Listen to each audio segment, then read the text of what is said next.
जय श्री राम दोस्तों।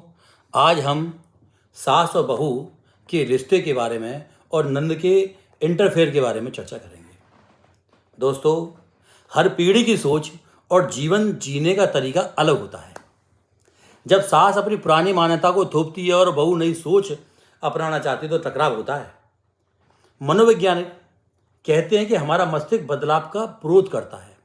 सास बहू को नई सदस्य मानने के लिए समय लेती है और बहू नए परिवार को अपनाने में समय लेती है। इस बीच नंद और अन्य रिश्तेदार स्थिति की और बिगाड़ सकते हैं। उनकी अहम भूमिका भी रहती है उसके अंदर।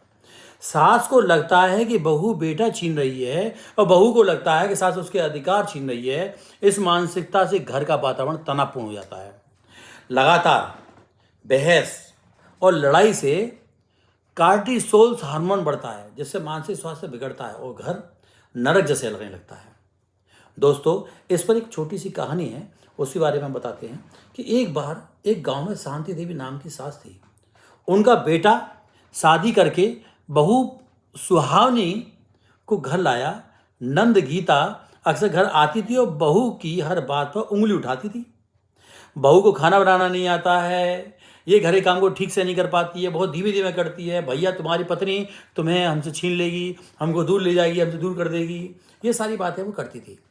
तो धीरे धीरे घर का माहौल उसकी वजह से इतना खराब हो गया कि बेटा तनाव में रहने लगा। साथी देवी भी नाराज रहने लगी। एक दिन गांव में राम कथा का आयोजन हुआ। कथावाचक कथा सुना रहा था। उसने बताया कि सीता जी ने कभी कैकेयी की बुराई नहीं की, क्योंकि उन्होंने माता का स्थान दिया।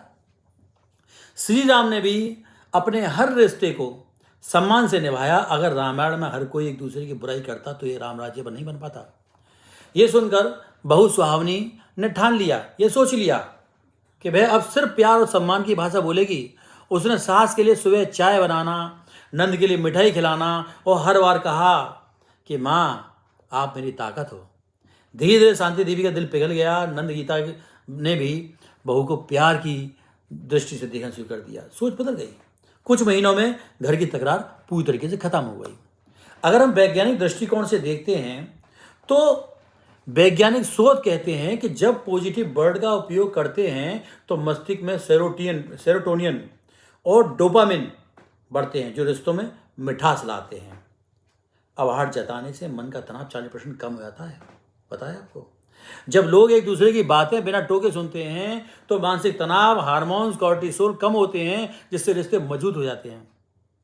घर का वातावरण हमारी सोच का प्रतिबिंब है। सास अगर बहू में बेटी खोज ले और बहू सास में माँ खोज ले और नंद अगर परिवार को अपनी शक्ति मानने लगे और घर, तो क्या होगा मालूम है? घर स्वर्ग बन सकता है। याद रखिए, जो आग शब्दों से लगती है उसे पानी भी नहीं बुझा सकता। इसलिए हम सब मिलकर तय करें कि आज से हम एक दूसरे की अच्छाई खोजेंगे। परिवार में हर रिश्ता पेड़ की शाखा की तरह है। अगर एक शाखा सूख जाए तो पेड़ का सौंदर्य खत्म हो जाता है। हमें मिलकर उस पेड़ को हरा भरा रखना है। यही सुखी जीवन का मूल मंत्र है। जय श्री राम।